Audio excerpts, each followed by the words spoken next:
A prova de inglês da UFRN faz 4 anos, segue aquela tendência de ser totalmente de interpretação de texto e, inclusive, aqueles textos, né, com opiniões pessoais, alguém falando lá em discurso direto, alguém falando sobre um episódio qualquer, um evento qualquer que teve na sua vida.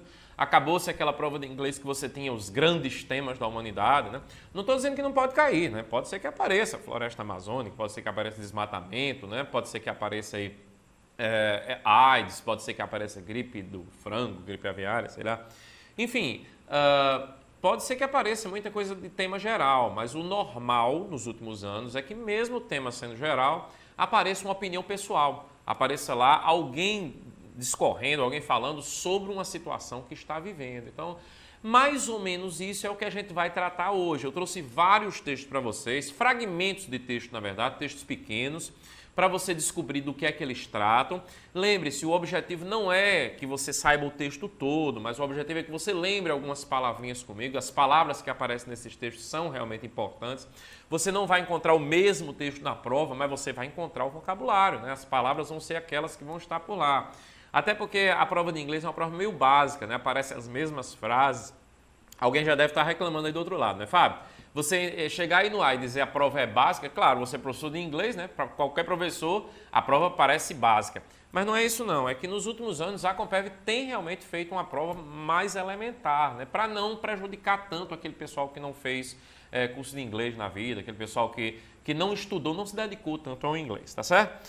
Eu queria que a gente começasse analisando aí na tela, vai aparecer o primeiro texto para a gente ver, né? Vamos dar uma olhadinha aí no primeiro texto, só para a gente começar a observar o que é que você vai fazer na hora da prova, como é que você vai se comportar diante dos textos do vestibular, né?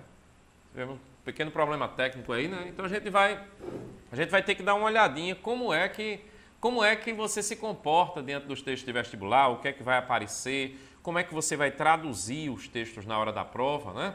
Isso é muito importante para que a gente comece a perceber como é que você vai solucioná-lo, né?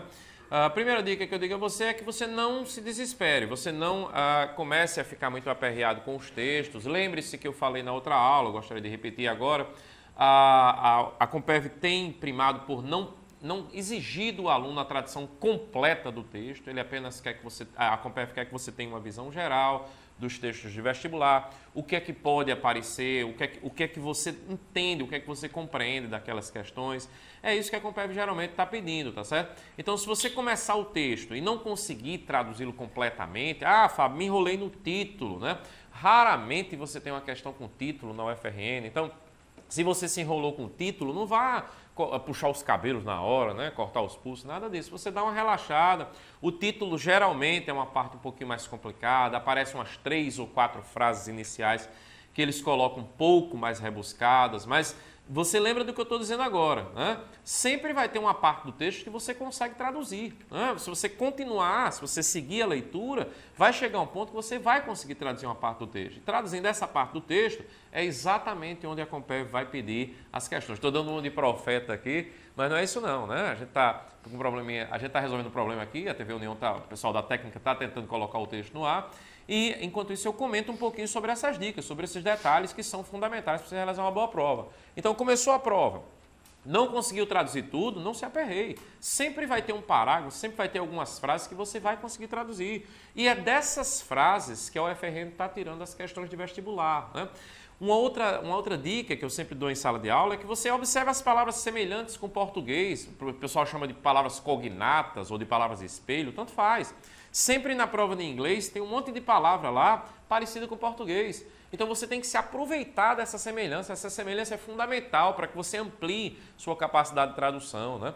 Você observe também as alternativas que parecem meio loucas, desconexas, né? Não cai mais aquela coisa maluca, tipo assim, 1, 2, 3, 2, 4 igual a 5. Não cai essa coisa louca que a gente tinha há umas décadas atrás nas alternativas de vestibular, mas caem coisas que vão contra o seu conhecimento de mundo, né? Vão contra a realidade que você tem.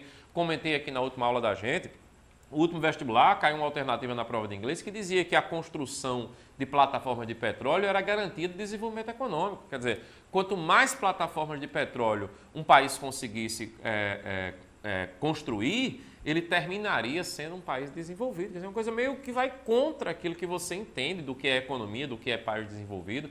Não é só sair construindo plataforma de petróleo que você vai terminar tendo desenvolvimento em um país. Então, uma alternativa como essa deve ser eliminada. Então, você deve ler as alternativas com muita atenção.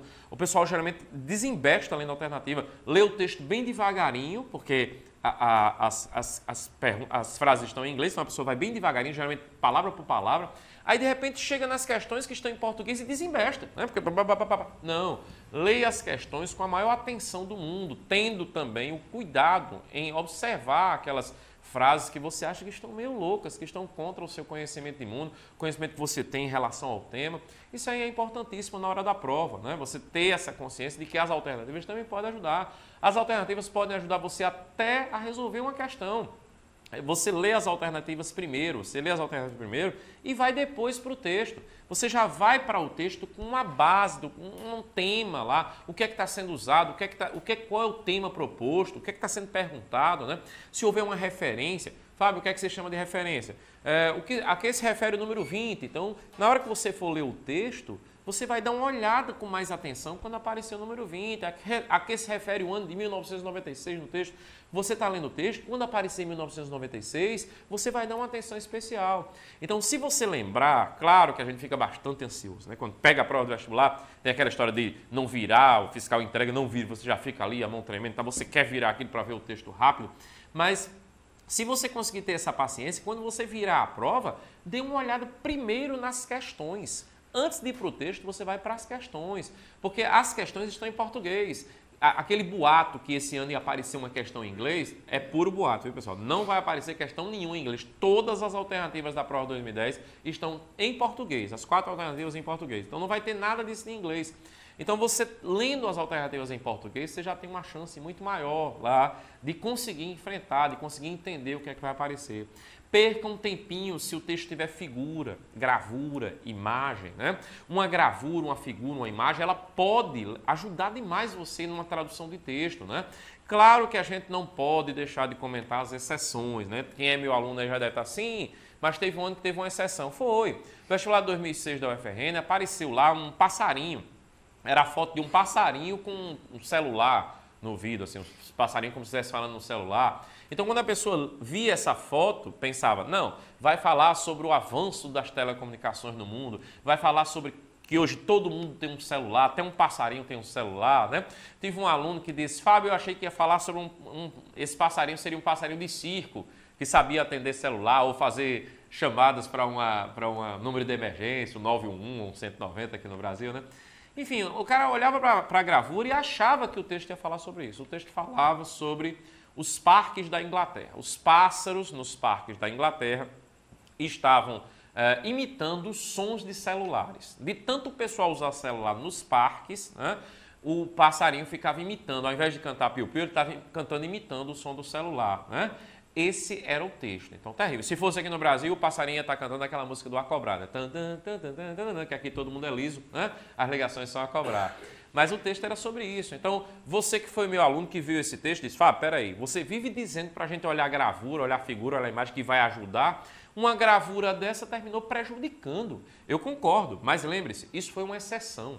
E a gente não tem que se preocupar muito com a exceção, a gente tem que se preocupar com a regra. A regra é que a gravura ajude você. A regra é que o conhecimento que você tem sobre o assunto ajude você, né? Então, isso aí tem que ser aproveitado na hora da prova. Você tem que observar o que é que o tema que está sendo tratado, né? Através de figura, através de um título que você entendeu, através de uma palavrinha qualquer que você entendeu, através das próprias questões. Então, isso aí é fundamental e você está atento a todos os detalhes da prova. Fábio, eu começo por qual prova?